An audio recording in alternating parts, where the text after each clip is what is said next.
Several years ago, I got a call from my cousin who was working for the NRA at the time, and he asked me if I wanted to come work at a shooting competition out in New Mexico. And I thought, great, yeah, I would love to do that.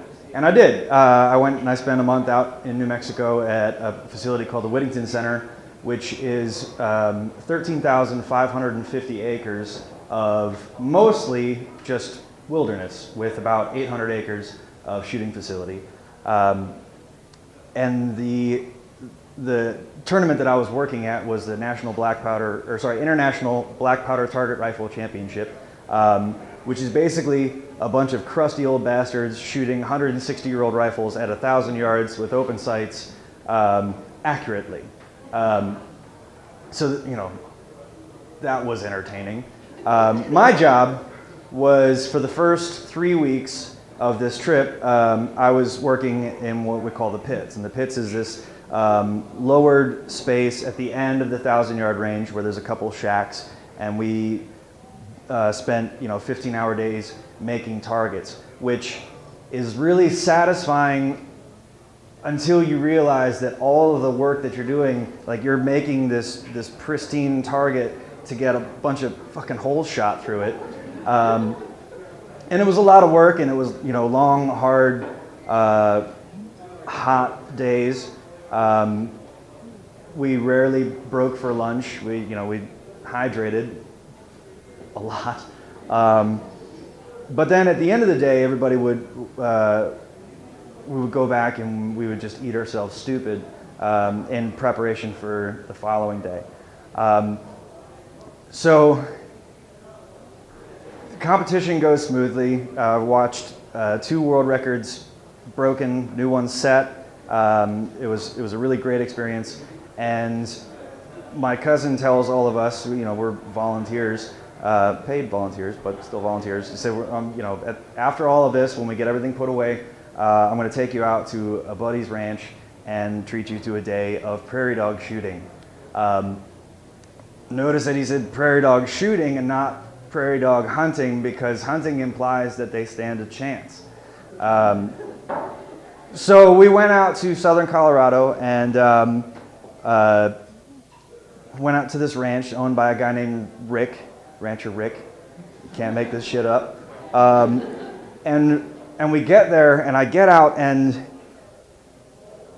I kept thinking Texas Chainsaw Massacre, because I got out of the car, and there was like this big rusty cleaver in a stump on the fence, and everything was just like worn down and ragged looking, and there was this sort of electric sounding hum, and I didn't really know what it was until my buddy Scotty called me over to a barn that had a door that was ajar, and he was like, dude, you gotta see this. And we walked over, and there was a pile of buffalo heads, and the hum was the flies around the buffalo heads.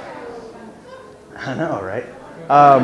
So my cousin comes over. He said, Rick's on the way. He'll be here in a minute. And before you think that we were just going out to savagely murder these adorable little prairie creatures, the reason that they shoot prairie dogs is because they burrow into the ground much like groundhogs. And if a cow steps into one of those holes and breaks its leg, you just lost a shitload of money in a cow. So it is, it's a productive thing, and if you do have a little bit of a savage side, it's kind of fun. So Rancher Rick rolls up in his lifted truck, and my perspective of this could not be better. I was standing with the sun behind me. The truck rolls up in front, and it's like half rusted through, and the door swings open, and the reflection of the sun is just so that I can't see inside the cab. And so I see the door swing open, I see 2 feet kind of plop down, and dust swirls around, and I see like this little hobble around the door, and I'm like, oh shit, it is Texas Chainsaw Massacre. And this guy comes out from around the door, and his face is half caved in, and he's obviously got the limp. That was the pantomime for this stubby limp.